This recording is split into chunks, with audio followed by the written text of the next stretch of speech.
College football season this year is different. How so? It's not just the breakout success of Indiana's Hoosiers and the crushing disappointment of Penn State, although both are noteworthy developments. It's the golden parachutes being doled out to bad coaches from public schools. Hello and welcome to USA Today's The Excerpt. I'm Dana Taylor. Some of the biggest parachutes we've seen so far this year include Penn State's payout to coach James Franklin to the tune of $49 million. We also have another big payout to Brian Kelly at LSU. So far across the country, we're looking at millions in go-away payments for failing college football coaches from public colleges where many students continue to take on exorbitant debt to earn a degree. Is this okay? Here to help me dig into all of it is USA Today's senior national college football writer, Matt Hayes, and USA Today sports project reporter, Steve Berkowitz. Matt and Burke, thank you for hopping on. Thanks for having us on. Thanks for having us. Steve, let's start with these two big payouts. Is the Brian Kelly payout the largest payout for a failing college football coach ever? No, actually, there's one that's larger. It was to the amount that Texas A&M paid to Jimbo Fisher several years ago, which was roughly $75 to $77 million.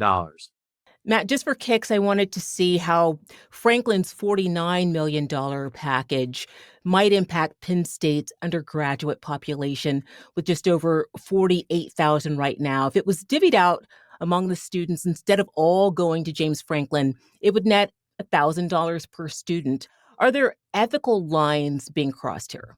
I think when you start talking about paying coaches a lot of money to coach football, and then you start getting into, well, these teams, when they win big, they place the university on a higher pedestal, which means you get more students coming to the school, you get more boosters giving money to the school, you get more grants. It's all this stuff that they believe is the impact of the front porch of sports, which is football, and the sport that makes the most money and generates the most money.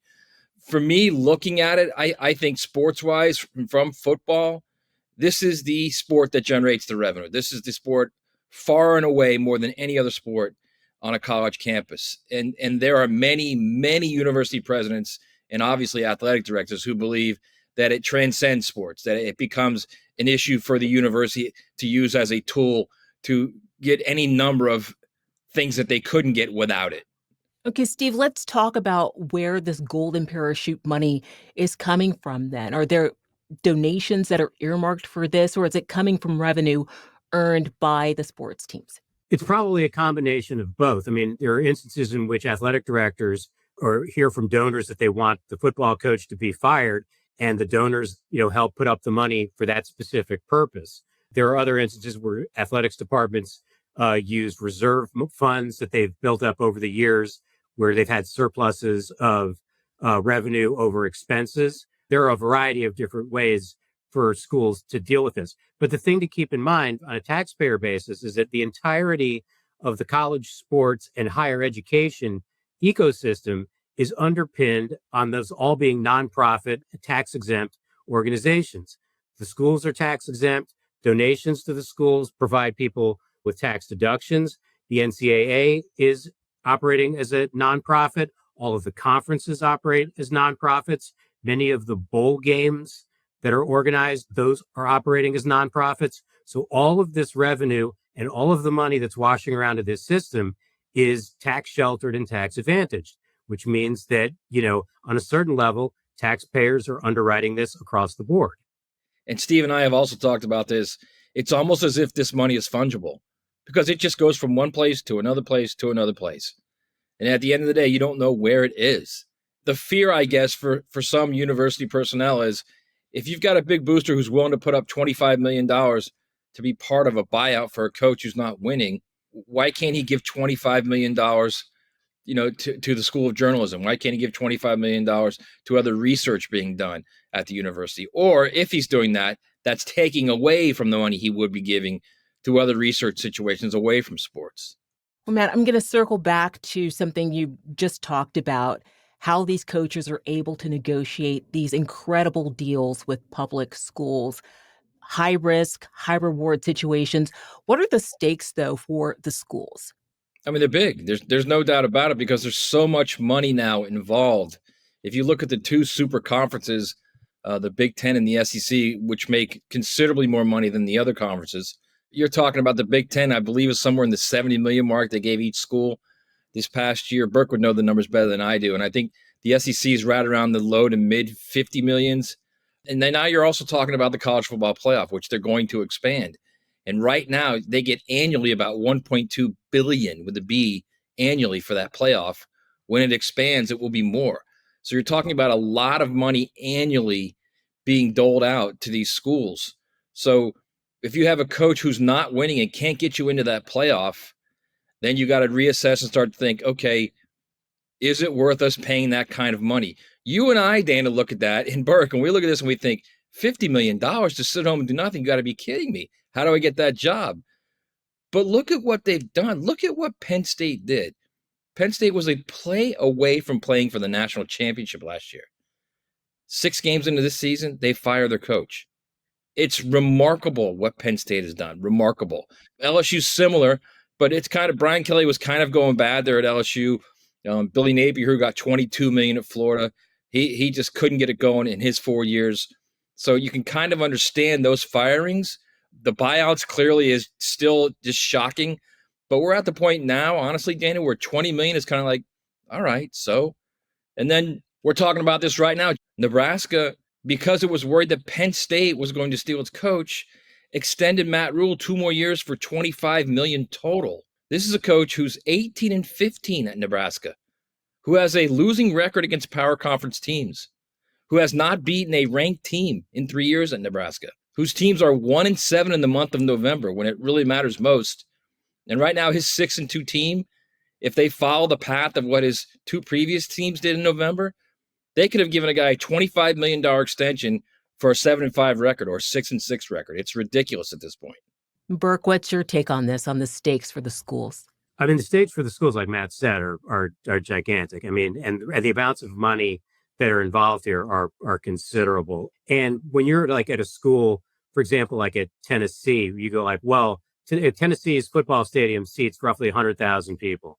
It's like if you draw 80,000 people for a football game at Tennessee, you go like, wow, that's a really big crowd. Well, at Tennessee, the incremental difference between having 80,000 people in the building and 100,000 people in the building, when even if those tickets are paid for, if people don't show up, there's a huge economic impact in terms of, the number of T-shirts that they're selling and sodas that are being sold and lots of other things that are going on there. There was a research group at the University of Wisconsin that recently released a report that was written about by the Milwaukee Journal-Sentinel that tried to quantify the economic impact in the Madison area of the team not playing well. And these were findings that were not accepted by the athletics department, but they talked about the overall economic impact for, just on the local area. And so the stakes on these things are huge and they're enormous. And the amounts of money that schools put into their athletics programs, which, again, like Matt said, money is fungible. So you can use, the school putting money in for one place that's ostensible purpose is one thing, means that they don't have to spend the revenue that they get from tickets on something else. And there are schools in the power conferences where the institution is putting $20 million or more into the athletics program every year to help fund the operations. University of Colorado, which is what we focused on in this year's main story about coaches' pay, has been putting in over $20 million each of the past 2 years to help fund the entirety of the athletics program. And after last season, they gave Deion Sanders a raise that took his pay from $5.9 million to $10 million annualized. So, obviously the University of Colorado thinks this is pretty important. Matt, have there been any rumblings from the other students at these public universities about these firings? Oh, I'm sure there has. I'm sure there are students on campus that are wondering why you're paying a guy $50 million to not coach. Of course. How could you not? If I was on campus back in the day and when I'm on campus, if a coach would have gotten fired and that would have been the situation, I'd have been like, you got to be kidding me. We're using these old computers here, in the journalism school, and you can't use some of that money to get us some new computers. Of course, I absolutely could see that. But I don't know that it's to the point, Dana, where there's going to be some kind of revolt or some kind of sit in or anything like that. I think they're just kind of like, okay, this is weird. This is how the world works, and I don't like it. But I guess if we want a winning team, this is the cost of doing business. And at the end of the day, it's that old word, that old cliche, the cost of doing business is what is running this mill right now. There is unhappiness about some of this stuff with members of faculty. I mean, again, going back to the story that Brent Scrodenboer on our staff did primarily around Deion Sanders, the school has told the faculty that they need to be prepared for belt tightening. There's a lot of instability in what's going on with federal and state support of colleges and universities. A lot of these schools are staring at declining enrollments. So, money is tight on college campuses. And then at the same time, you have coaches who are making $8 million, $10 million, and then getting these kinds of buyouts to not coach. And that creates a certain level of incongruity on those campuses. Now, whether the faculty has influence or students or, their parents who are paying those bills have influence. I mean, there are schools that charge student athletic fees that are mandatory, that build into the cost of you attending school, that affect the amount of money you're having to borrow to go to school. I mean, all of these things are a piece of the puzzle in this overall environment. And, if, whether anybody being happy enough about it to disrupt it, that remains to be seen.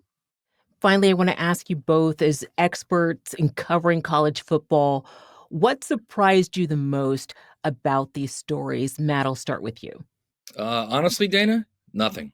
Absolutely nothing. And that might be the most surprising thing of all, because I see where this is headed. We've all seen where this is headed.